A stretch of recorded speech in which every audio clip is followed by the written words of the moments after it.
Welcome to the deep dive, where we take the sources you send us and really get into the heart of them. That's right. We extract the key knowledge, the core story. And today we're diving into something pretty intense.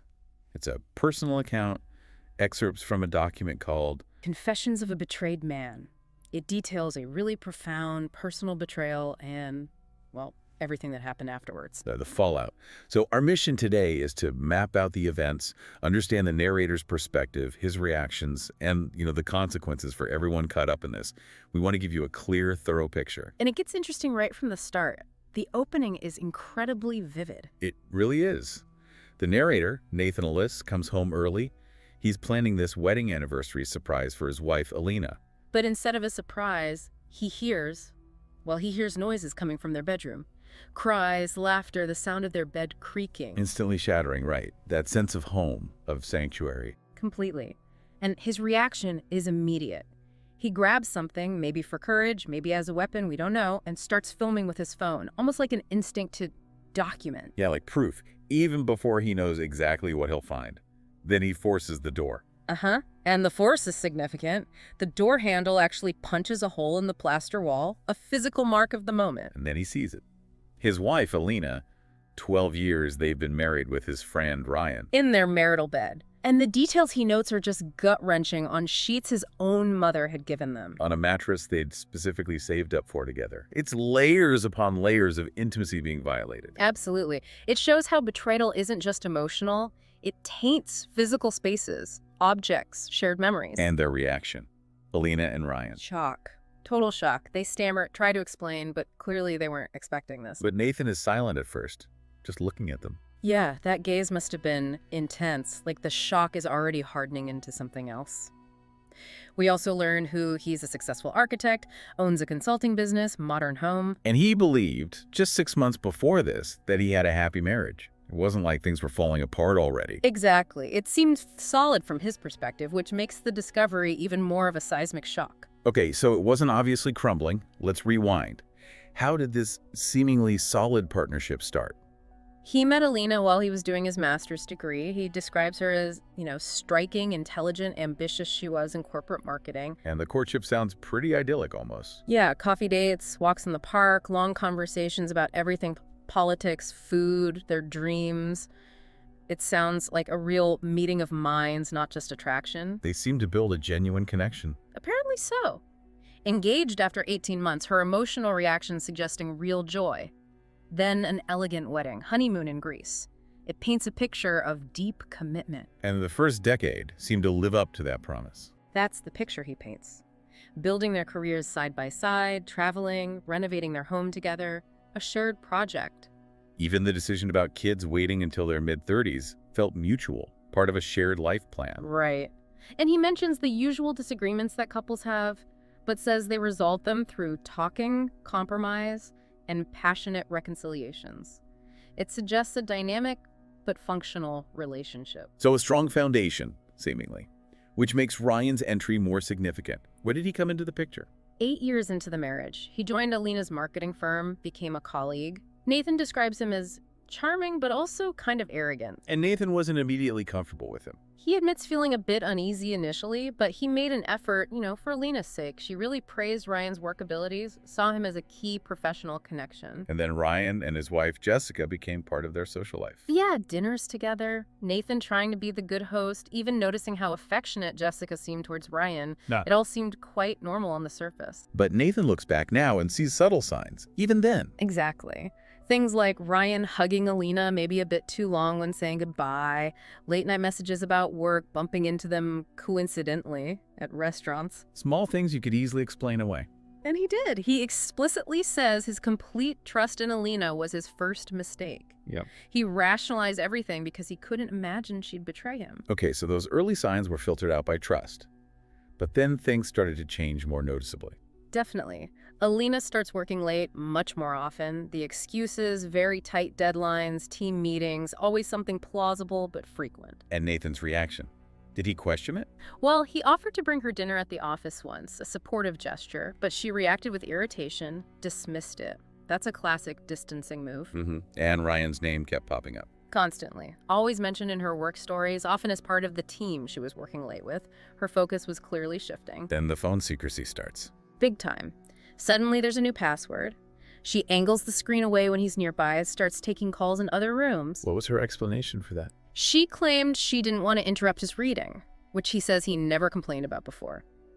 It was a pretty weak excuse, obviously designed to hide something. Yeah, sounds like it. And this emotional distance translates physically, too. Absolutely. Intimacy becomes rare, almost mechanical when it does happen. She starts avoiding his touch, his kisses. Replaced by excuses. Constant headaches, fatigue, a complete shift from the woman who, he implies, used to initiate affection.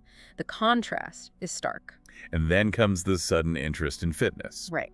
At age 34, having never been sporty before, she suddenly starts these late-night gym sessions. He notes she was naturally slim anyway. Suspicious timing. Very. And she'd come home late, already showered, smelling of unfamiliar soap, avoiding eye contact. All classic signs of deception. The business trips, too. Yeah, an increase in essential, often last-minute trips. Vague details, reservations that seemed hard to verify. The pattern of unavailability was becoming undeniable. And actual physical clues started appearing. New lingerie he'd never seen her wear for him. A new perfume she only wore before going to work. Restaurant receipts from places they hadn't visited together on days they were apart. But the worst sign for him wasn't even those tangible things. No. He says the most painful, most insidious sign was her sudden, over-the-top affection at home, bringing him his favorite desserts, suggesting movies he liked, this intense, almost theatrical interest in his day. Like she was compensating. Yeah. Performing intimacy. Exactly. A performance masking the truth. It felt profoundly false to him. And the breaking point. When did his trust finally shatter completely? It was a specific Friday night. She claimed she was working late, stuck at the office. He happened to drive past. The entire office floor was dark, completely empty. Wow. Direct proof of the lie. Yes. He describes that moment not as his heartbreaking, but as the collapse of his entire reality, his faith in everything he thought he knew about his life, his marriage. And lying next to her that night, knowing this. Yeah. What did he decide? He decided he wouldn't let her destroy him. Their marriage might be over, but he wouldn't be a victim. That's the crucial shift. From passive trust to active. Yeah. Something else. Active strategy. He becomes cold, calculating internally, even while maintaining this outward facade of the loving, maybe slightly distracted husband. Why not just confront her then? He realized, probably rightly, that without concrete proof, she'd just deny everything, manipulate the situation further. He needed irrefutable evidence. So he starts gathering it. Methodically. Incredibly methodically. He clones her phone, apparently using online software. Took less than 5 minutes. Clones her phone. Wow, okay. Installs a GPS tracker in her car, disguised as one of those phone chargers you plug into the lighter socket. Clever. And hidden cameras in the house, smoke detectors, picture frames, even air vents.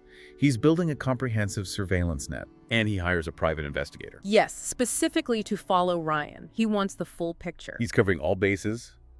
And lawyers. Assets. Immediately. Contacts a lawyer known for being aggressive, a shark, through a business contact. Lays out his suspicions, gets advice on protecting his assets. And starts moving things. Yes, begins transferring valuable assets into a protected fund.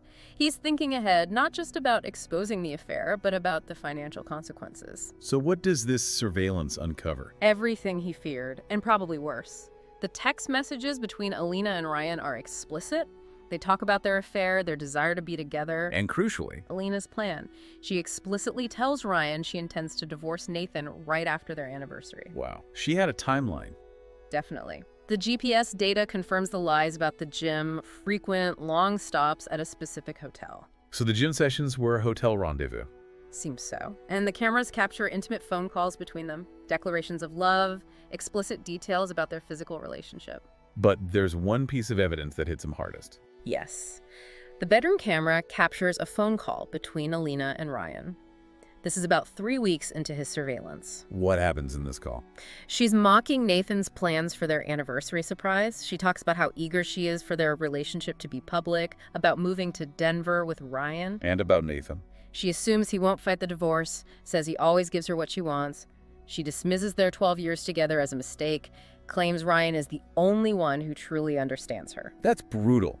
Absolutely brutal. He says he watched that video 17 times. That Yeah. solidified everything. He knew he had to act first. He now knows her exact plan. Surprise him with divorce papers after the anniversary, take his assets, start over with Ryan in Denver. And he's got the proof. So he continues gathering evidence, protecting his assets, documenting everything. He even realizes Ryan's wife, Jessica, is probably getting suspicious too. Does he get confirmation of the affair beyond texts and calls? Yes, the PI tracks them to a jewelry store. Ryan buys a diamond necklace. Presumably for Alina, for their anniversary. The irony is just it. Unbelievable. And that same night, Nathan sees Alina on the couch next to him, casually looking up apartments in Denver on her laptop. Right next to him. The audacity. He describes it as a moment of absolute clarity. He knew exactly what he had to do. So the anniversary date is approaching. Friday in October. And Nathan sets his own stage. 2 weeks before, he tells Alina about a mandatory business trip, Chicago. The Franklin Tower project sounds important, unavoidable. Departing on their anniversary. Precisely.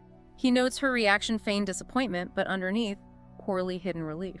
He promises to celebrate when he gets back on Sunday. Yep, lulling her into a false sense of security. He makes a show of being busy with trip prep, booking flights he can easily cancel, packing, arranging a taxi, saying he needs to work late. But he's actually working on his own plan, his presentation. Exactly. 3 days before D-Day, he installs more cameras in the bedroom, specifically focused on the bed. Tests everything, prepares a backup recorder, reviews the legal docs one last time. He's leaving nothing to chance. Nothing. The night before the anniversary, Alina puts on that performance again. Unusually attentive, cooks his favorite meal, opens expensive wine. And intimacy. She initiates it for the first time in months. Nathan plays along, knowing it's part of her deception. You must have felt numb, Yeah. cold. He says he spent a sleepless night mentally rehearsing everything for the next day. So the morning arrives. He stages his departure. Kiss goodbye, promise to call.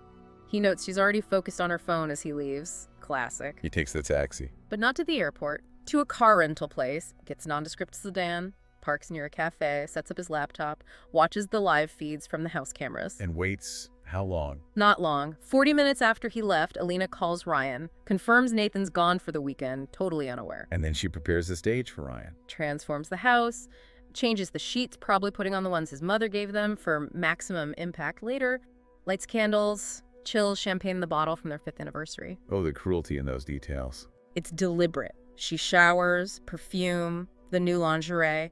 Then Ryan arrives at noon. Flowers. The diamond necklace. Like a real anniversary celebration. Except it's a grotesque parody. They embrace passionately in the hallway. Ryan says, "Happy anniversary," sarcastically. And they laugh. Yes, cruel laughter. Alina makes a toast.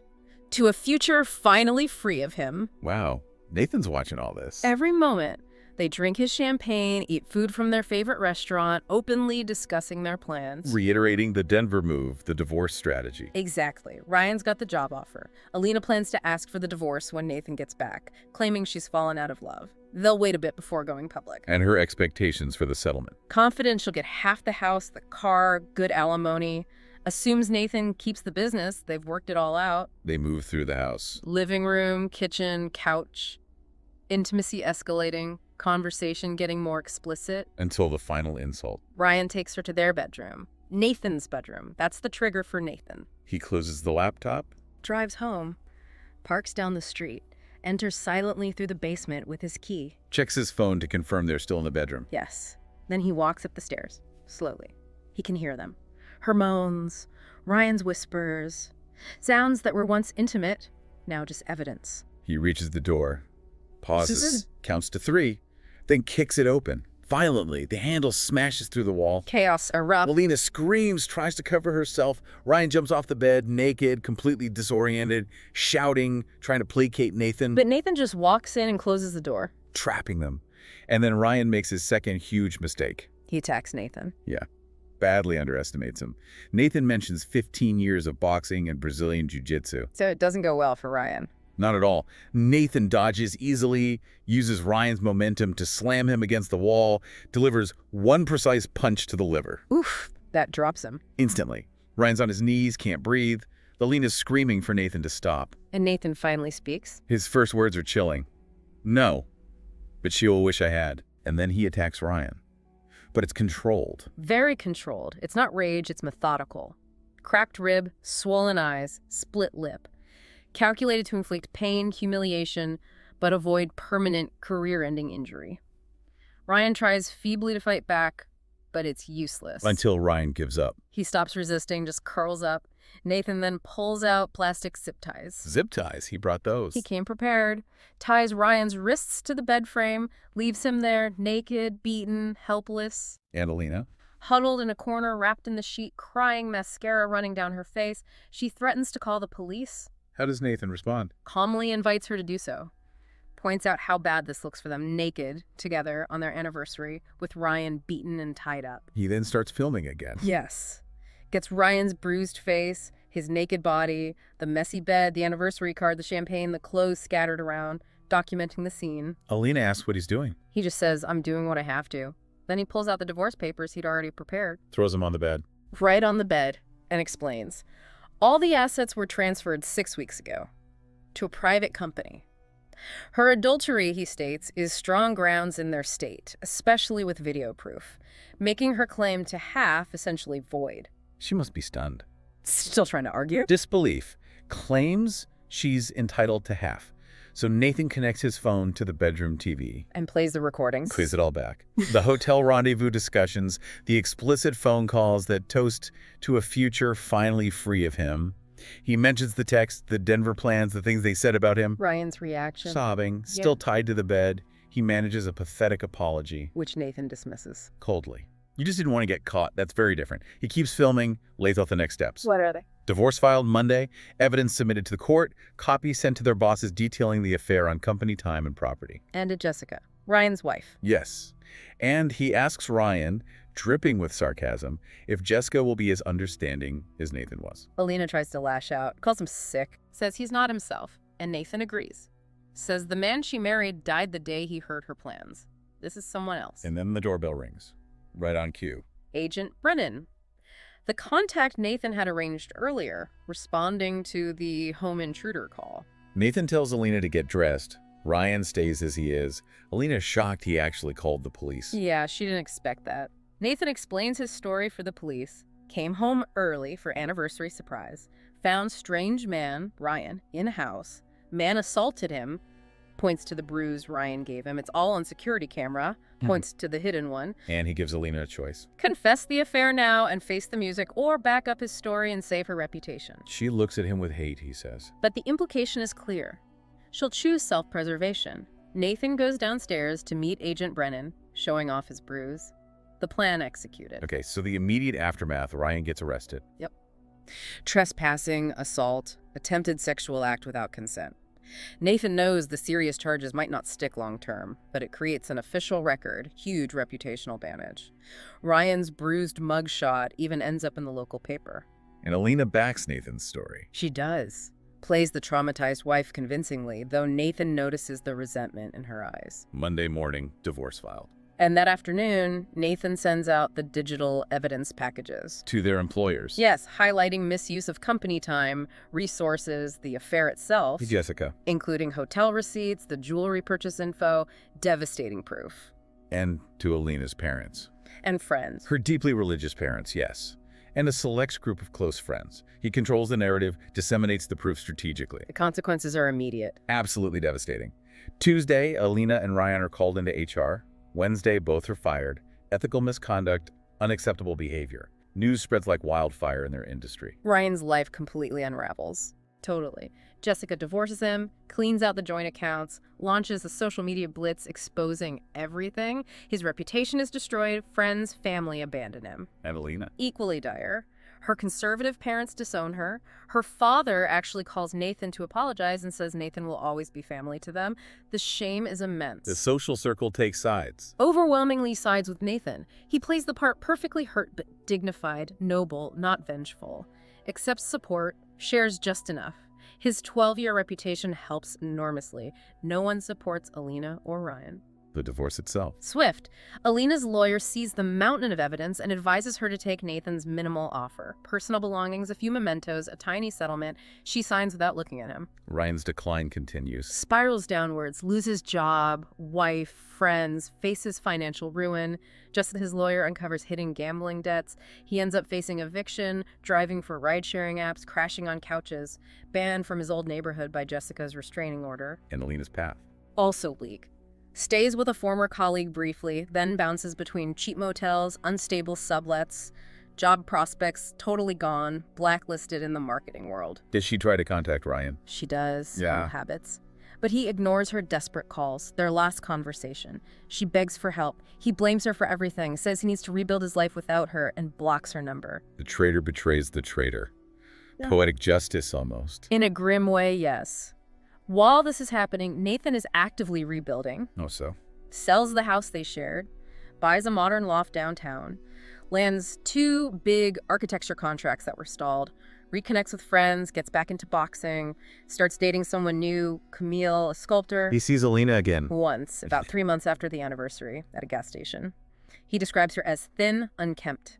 She hesitates, looks like she wants to approach him. He just drives away. Does she try to reach out? A week later, he gets a letter from her.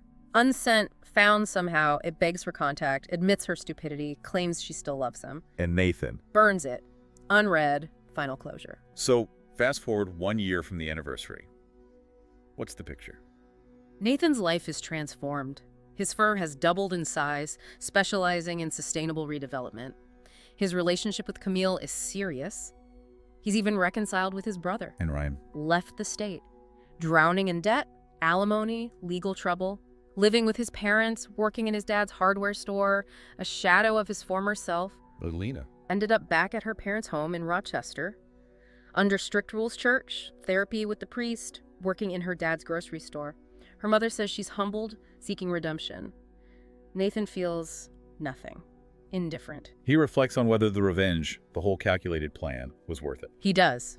Considers the months of planning, the manipulation, the energy, compares the naive man he was to the harder, more suspicious, but stronger man he is now. His conclusion. Yes, it was worth it. Not just for satisfaction, but for reclaiming his strength, destroying their lives before they destroyed him. He sees it as justice, not revenge. That's how he frames it. Drawing a line, applying consequences, refusing to participate in his own destruction. He tells Camille the truth eventually about the scar the experience left, and she understands, respects his need for self-protection. And the ultimate victory for him. Finding genuine happiness, building a better life while they remain trapped by their choices. They lost everything for what? A fleeting affair. He moved on, liberated, maybe more cynical, but not defeated. He sees emerging renewed as the true win. Exactly. Using the betrayal itself as fuel, as a foundation. His final thought. He calls it justice. And justice lasts. Wow. What a detailed, intense account. Les confidences non trahies really takes you through every step, doesn't it? It really does. The level of detail from the narrator about his own actions, his thoughts, the evidence he gathered, it's remarkable. It gives you this almost forensic look at the anatomy of a betrayal and a calculated response. Yeah, absolutely. The twists, the planning, the sheer emotional weight of it all, it definitely makes you think about relationships, trust, what happens when it's broken so spectacularly. And the different ways people react, the different paths they choose. What constitutes justice in a situation like this? It's complex. Definitely leaves you pondering. What does this story reveal about how people handle betrayal, the lines they'll cross, and maybe what justice even means in such a personal context? It certainly makes you consider your own reactions. Yeah. What would you do? How far is too far? There are no easy answers. None at all. Well, a huge thank you to the listener who shared this source material. It's led to a really compelling, if difficult, deep dive.